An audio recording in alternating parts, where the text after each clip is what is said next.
Bonjour à tous et bienvenue sur DigiSchool. Je m'appelle Camille, je suis votre professeure de littérature. Aujourd'hui, c'est le troisième et dernier temps de notre série sur les objets dans les mains libres.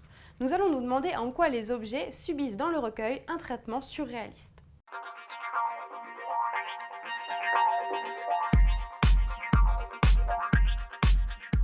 Nous l'avons déjà dit, la place réservée aux objets dans les mains libres est absolument primordiale. En étudiant les objets, en étudiant leur position, leur signification, vous pouvez en tirer vraiment plein de petits fils d'analyse.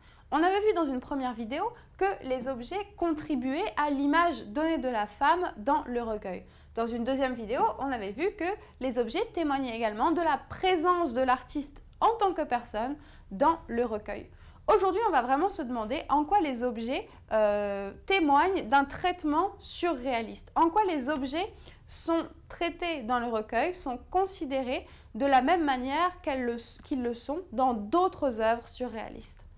Vous le savez, le surréalisme, c'est presque un contraire du réalisme. Dans le surréalisme, on considère que l'art n'a pas pour but de reproduire la réalité. Ça ne sert à rien de faire de l'art puisque vous n'avez qu'à ouvrir les yeux pour voir la réalité qu'il y a autour de vous.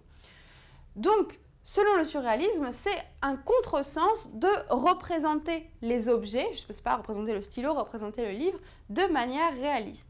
Il faut au contraire les voir de manière irréaliste ou à proprement parler surréaliste. Il faut changer la place de l'objet et changer sa nature pour qu'on puisse le regarder autrement. Je m'explique, par exemple, vous connaissez l'œuvre de Marcel Duchamp qui s'appelle Fontaine, c'est un urinoir. Donc l'artiste a décidé de mettre un urinoir dans un musée et cet objet est passé du stade d'urinoir au stade d'œuvre d'art. Pourquoi? Parce que Marcel Duchamp l'avait dépaysé, c'est un premier point, c'est-à-dire qu'il l'avait changé d'endroit et parce qu'il l'a dans un deuxième temps dénaturé. Il a dit ça ce n'est plus un urinoir, c'est une œuvre d'art. Ça correspond exactement au traitement dadaïste à l'époque, surréaliste plus tard, de l'objet. Les objets pour le surréalisme vont être dépaysés, ils vont être changés de contexte et ils vont être dénaturés. On va changer leur fonction. Dans les mains libres, les objets sont traités de la même manière. Dans un premier temps, on voit que certains objets sont dépaysés, c'est-à-dire qu'ils sont représentés dans des contextes qui ne leur sont pas propres. Le dessin Les objets, justement intitulé Les objets, en est probablement le meilleur exemple. Alors dans ce dessin, vous avez en bas à gauche un totem africain. Juste au-dessus, vous avez un combiné de téléphone avec un fil. En haut, il y a une petite tourelle du château. Ensuite, il y a un petit cylindre. Et tout ça, c'est des objets qui font sens. Le combiné de téléphone, vous pouvez l'imaginer n'importe où. Pourquoi il est surréaliste ce combiné de téléphone? Parce que justement, on ne l'a pas représenté sur un bureau. On l'a représenté à côté d'un totem africain au pied d'une falaise sur lequel il y a un petit château. Vous voyez, en fait, l'artiste, donc en l'occurrence Man Ray, a pris l'objet, il l'a dépaysé, il a changé son contexte. Et ça, c'est à proprement parler surréaliste. Pourquoi le surréalisme? Pourquoi les surréalistes veulent-ils ainsi dépayser les objets? Quel est le but de prendre un objet comme, je ne sais pas, ce stylo et de le mettre dans un autre contexte? Eh bien, c'est parce que les surréalistes veulent faire réfléchir le spectateur sur l'objet en tant que tel, en dehors de sa fonction. Si le crayon où se fabriquent les crayons devient une tour d'église, c'est pour que celui qui ouvre le livre réfléchisse au crayon en tant que tel, en tant qu'objet vraiment, plus qu'au crayon en tant qu'outil pour écrire. Donc, d'un côté, quand on dépayse un objet, quand on le met dans un autre contexte, on le dénature, on change sa nature profonde parce qu'on le détache de sa fonction. Ce crayon, il n'est plus là pour écrire, il est là pour être une tour d'église, il a changé de fonction. En changeant de contexte, il n'a plus son but premier. Et c'est notre deuxième point. En effet, certains objets sont à proprement parler dénaturés. L'artiste change leur fonction première. Et lorsqu'il fait ça, il les crée à nouveau. Alors, l'exemple typique dans les mains libres, c'est évidemment la brosse à cheveux. Cette brosse à cheveux, vue d'un point de vue humoristique, c'est en fait un pinceau.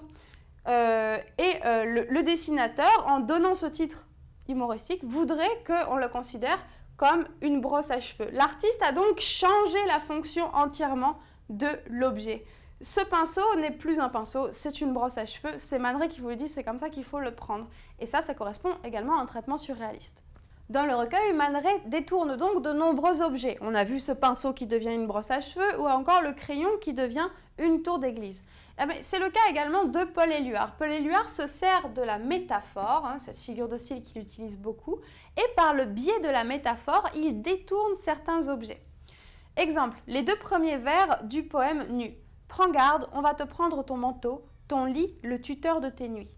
Dans le deuxième vers, 2 éléments sont mis l'un à côté de l'autre, ton lit et le tuteur de tes nuits. Ça agit comme une forme de métaphore. On va se dire que le lit n'est pas seulement un lit où on dort, mais bien un tuteur. Alors le tuteur, ça peut être ce petit bâton droit qu'on met près des plantes pour qu'elles poussent droit.